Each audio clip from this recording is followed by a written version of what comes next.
என்றும் உங்கள் மீது உண்டாவதாக. இந்த உலகத்தில் எத்தனையோ ஆட்சிகளை பற்றி நாங்கள் கேள்விப்பட்டிருக்கிறோம். ஒரு மாநிலத்தை ஆட்சி செய்தவர்களை பற்றி நாங்கள் கேள்விப்பட்டிருக்கிறோம். ஒரு தேசத்தை ஆட்சி செய்தவர்கள், பல தேசத்தை ஆட்சி செய்தவர்களை பற்றி எல்லாம் நாங்கள் கேள்விப்பட்டிருக்கிறோம். இந்த ஒரு நாடு, உதாரணமாக அமெரிக்காவுடைய ஜனாதிபதியாக ஒருவர் வந்துவிட்டால் அவருடைய அந்தஸ்து என்ன என்பதையும் நாங்கள் பார்த்திருக்கிறோம். இந்தியாவுடைய பிரைம் மினிஸ்டராக ஒருத்தர் வந்துவிட்டால் அவருக்குரிய பாதுகாப்பு என்ன, அவருடைய அந்தஸ்து என்ன என்பதையும் நாங்கள் பார்த்திருக்கிறோம்.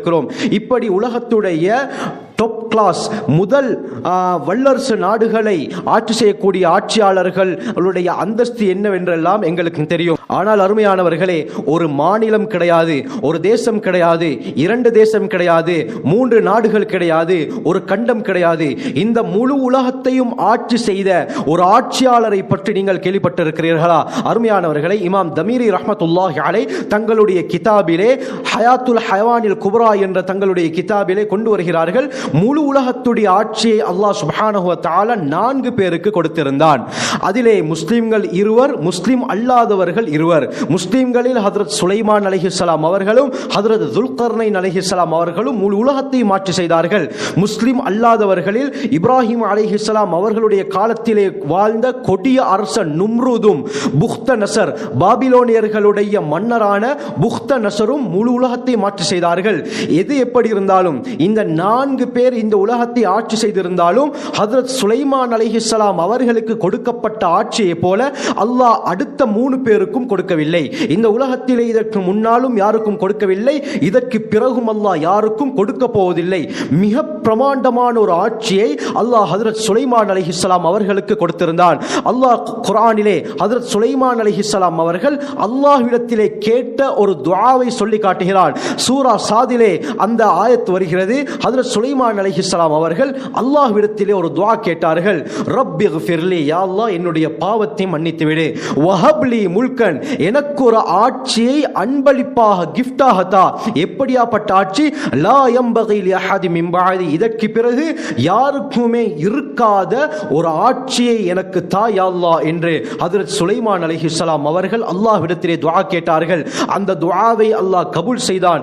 எப்படியாப்பட்ட ஒரு ஆட்சியை கொடுத்தான் என்றால், கண்ணியமானவர்களே, சுப்ஹானல்லாஹ், குர்ஆனிலே அல்லாஹ் பல அத்தியாயங்களில் இதை பற்றி சொல்லி காட்டுகிறான். சூரா அம்பியா, சூரா நமுல் போன்ற, சூரா சாத் போன்ற அத்தியாயங்களிலே சுலைமான் அலைஹிஸ்ஸலாத்துடைய ஆட்சியை பற்றி அல்லாஹ் சொல்லி காட்டுகிறான்.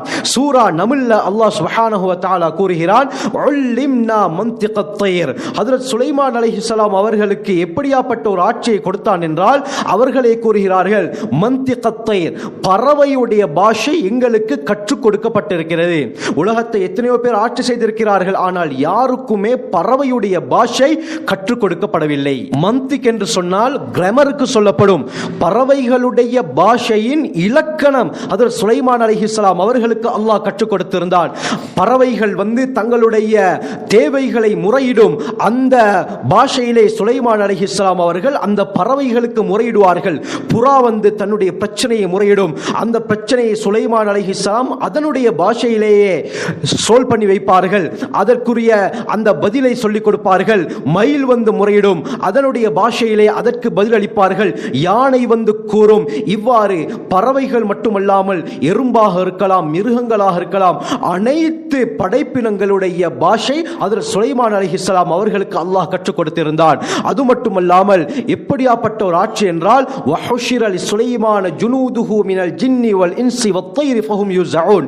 சுலைமான் அலைஹிஸ்ஸலாம் அவர்கள் எங்கேயாவது செல்ல ஆரம்பித்தால் அவர்களிடத்திலே முப்படைகள் இருக்கும். ஒன்று மனித படை, 2வது ஜின்களில் படை, 3வது பறவைகளுடைய படை. ஹஜ்ரத் சுலைமான் அலைஹிஸ்ஸலாம் அவர்கள் ஏதாவது ஒரு இடத்திற்கு செல்லும் பொழுது காற்று அவர்களை சுமந்து கொண்டு செல்லும்.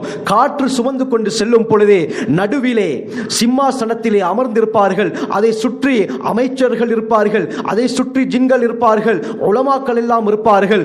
பறவைகள் ஹஜ்ரத் சுலைமான் அலைஹிஸ்ஸலாம் அவர்களுக்கு கூட்டம் கூட்டமாக நிழல் கொடுத்து கொண்டு வரும் என்பதாக தஃப்சீருடைய உலமாக்கள் கூறுகிறார்கள். அது மட்டுமல்லாமல் அல்லாஹ் சுப்ஹானஹு வ தஆலா சுலைமான் அலைஹிஸ்ஸலாம் அவர்களுக்கு காற்றை வசப்படுத்தி கொடுத்திருந்தான், சூறாவளியையும் அல்லாஹ் வசப்படுத்தி கொடுத்திருந்தான், தென்றல் காற்றையும் வசப்படுத்தி கொடுத்திருந்தான்.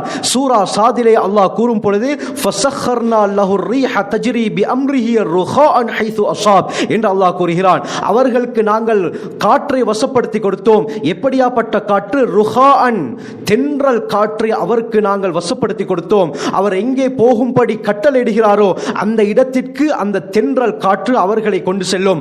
சூரா அம்பியாவிலே அல்லாஹ் கூறும் பொழுது வலி சுலைமான் ர்ரீஹ ஆஸிஃபதன் தஜ்ரி பிஅம்ரிஹி இலல் அர்தி அல்லதி பாரக்னா ஃபீஹா, சூறாவளி காற்றை வசப்படுத்தி கொடுத்ததாக கூறுகிறான். அருமையானவர்களே, இந்த இடத்திலே உலமாக்கள் சொல்கிறார்கள், சுலைமான் அலைஹிஸ்ஸலாம் செல்லும் பொழுது அவர்கள் தென்றல் காற்று தான் தற்பொழுது வீச வேண்டும் என்று நினைத்தால் தென்றல் காற்று அப்படியே வீச ஆரம்பிக்கும். இல்லை, சூறாவளி கடும் காற்று தான் இப்பொழுது தேவை என்று அவர்கள் உத்தரவிட்டால் அந்த காற்று கடும் காற்றாக சூறாவளியாக மாறும் என்பதாக உலமாக்கள் கூறுகிறார்கள்.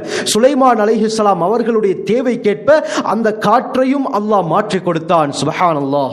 சூரா சபாவிலே அல்லாஹ் கூறுகிறான், வலி சுலைமான் ர்ரீஹ குதுவுஹா ஷஹ்ருன் வ ரவாஹுஹா ஷஹர். சுலைமான் அலைஹிஸ்ஸலாம் அவர்களுக்கு அல்லாஹ் காற்றை வசப்படுத்தி கொடுத்தான். காலை நேரத்தில் சுலைமான் அலைஹிஸ்ஸலாம் அவர்கள் ஒரு மாதம் செல்லக்கூடிய தூரத்தை அடைந்து விடுவார்கள். மாலை நேரத்திலே சுலைமான் அலைஹிஸ்ஸலாம் அவர்கள் ஒரு மாதம் செல்லக்கூடிய தூரத்தை வெறுமனவே ஒரு மாலை பொழுதில் அடைந்து விடுவார்கள். அதாவது ஒரே நாளில் 2 மாதங்கள் போகக்கூடிய தூரத்தை சுலைமான் அலைஹிஸ்ஸலாம் அவர்கள் காற்றுடைய உதவியுடன் அடைந்து விடுவார்கள். தஃப்சீருல் ஹாஸினிலே வருகிறது, ஹஜ்ரத் சுலைமான் அலைஹிஸ்ஸலாம் அவர்கள் பகல் உணவை ரை என்ற ஊரிலே சாப்பிட்டால் இரவு உணவை சமர்கந்த் என்ற ஊரிலே சாப்பிடுவார்கள் என்று சொல்லப்படுகிறது.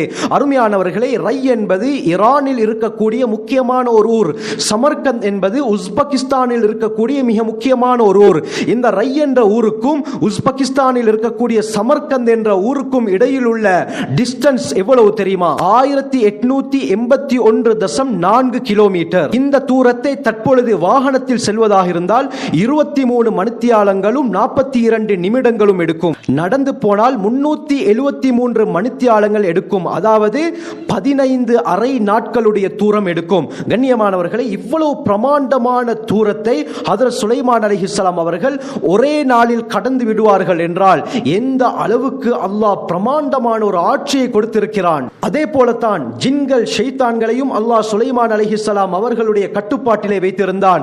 குர்ஆனிலே சூரா அம்பியாவிலே கூறும் பொழுது வமின ஷயாத்தீனி மய்யகூஸூன லஹு வயஅமலூன லஹு அமலன் தூன தாலிக், சுலைமான் அலைஹிஸ்ஸலாம் அவர்களுக்காக வேண்டி ஷைத்தான்கள் ஆழ் கடலிலே சென்று முத்துக்களை எடுத்துக்கொண்டு வரும். அது மட்டுமல்லாமல் ஏனைய பல வேலைகளை சுலைமான் அலைஹிஸ்ஸலாம் இந்த ஷைத்தான்களிடத்திலிருந்து வாங்கினார்கள்.